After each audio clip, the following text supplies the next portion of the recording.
So this quick video is going to go over the AC method for factoring quadratics. Actually, this is my personal favorite. If I were president, this is what would be taught in the schools right now. So let's start with a quadratic where the leading term is not 1, all right? Because those are the ones that are more challenging. Okay, and just like it sounds, we know that this is our A and our B and our C, right? So just like it sounds, we multiply the A and the C. Okay, so we multiply the 3 and the 8, -8, you gotta take the sign, the -8 and get -24. And then we look at all the factors of 24. One's gonna be positive, one's gonna be negative. And I always go in order. Right? 1 in 24, 2, does 3 go in? Yes, 3 goes in 8 times. Does 4 go in? Yes, 4 goes in 6 times. 5 doesn't, we repeat, so I know I've got the full list. But I hope it's not too hard for you to see that the -6 with the +4 is what's going to give you the middle term. And it doesn't matter the order that you write these in, but when we come back to this, we bring down our first term and our last term. And then instead of writing -2, we write it as its equivalent, which would be 4x minus 6x. Does everybody see how all I did was change the appearance of my quadratic, but not the value, right? This still has the exact same value. All right, and then we factor by grouping. So we group here, we group here. If you have a negative here, you have to factor out a negative. Okay, so here I can factor out an x, and I'm left with 3x plus 4. And then over here, I can factor out a -2. If you're not left with the exact same thing, you've done something wrong. Okay, this would in fact leave me a positive 3x, right? Divide a negative by a negative would give you +4. Right, and I would get to here. And then technically what I'm doing is I have 2 terms. This is a term and this is a term. Okay, a term is anything between an addition or a subtraction sign. What I'm actually doing is I'm factoring out this common factor here that's in parentheses. That is common to both terms. I factor that out, and when I do, I'm left with an x from the first term and a -2 from the second. And of course, we can use FOIL to double check and make sure that that's correct, right? Never hurts to do that step to check your answer at the end. So let's look at another one. Let's look at, and instead of just watching me, I encourage you at any point when you think you know what you're doing, pause the video, try it on your own, then come back to the video and check your work. So you should be thinking to yourself right now, instead of just watching me start it, what's the first thing I should do? Okay, and maybe pause the video and do the first thing that you should do. Okay, and the first thing you should do is this, right? Then start listing factors of 30. Like I said, I go in order so that I don't miss any.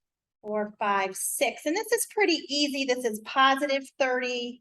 And gosh, it's not too hard to see that +5 and +6 would give me 11. Okay, so again, right here, I would encourage you, pause the video. What's the next thing you do? What do you do with the 5 and the 6? Okay, so don't just watch me, try it.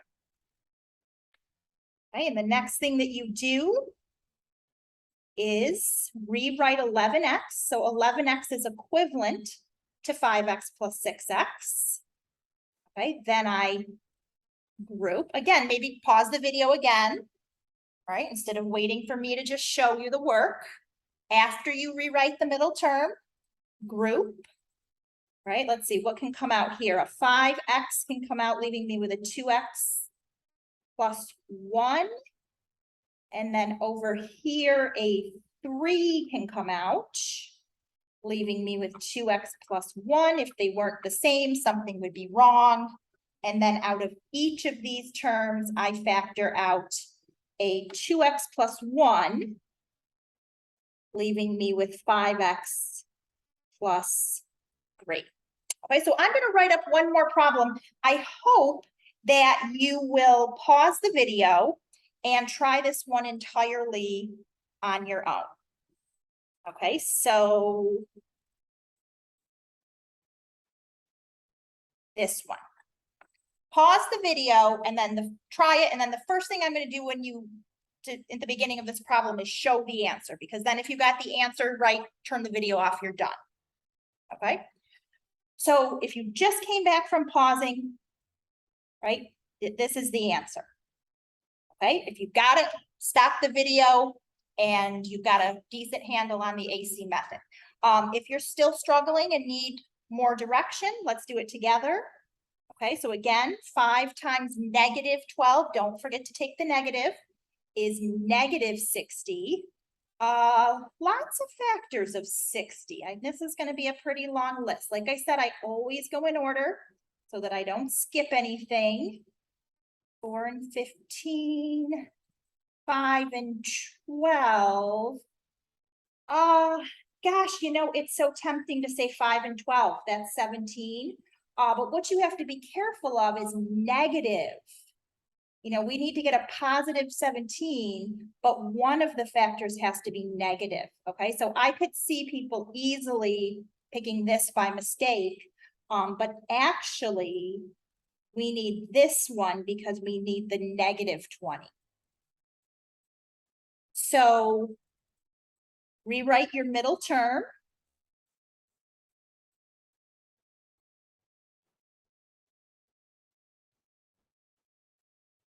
Okay, group.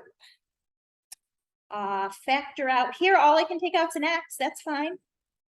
That's totally fine if that's all that factors out. Oh, let's see here. 4, anything bigger than 4? I don't think so. So since this is negative, we factor out a negative. -4. And yep, that does in fact, divide a negative by a negative, I get a positive. That does in fact give me that. And here's my final answer. Okay, so if you've been factoring by guess and check all these years, I think you would be pleasantly surprised at switching over to this method because it's procedural and you follow a bunch of steps and you get the same answer every time. And there's none of that guess and check and it's wrong and all that sort of frustration. So like I said, this is my favorite method and I highly encourage you to learn it. So thanks for watching the video.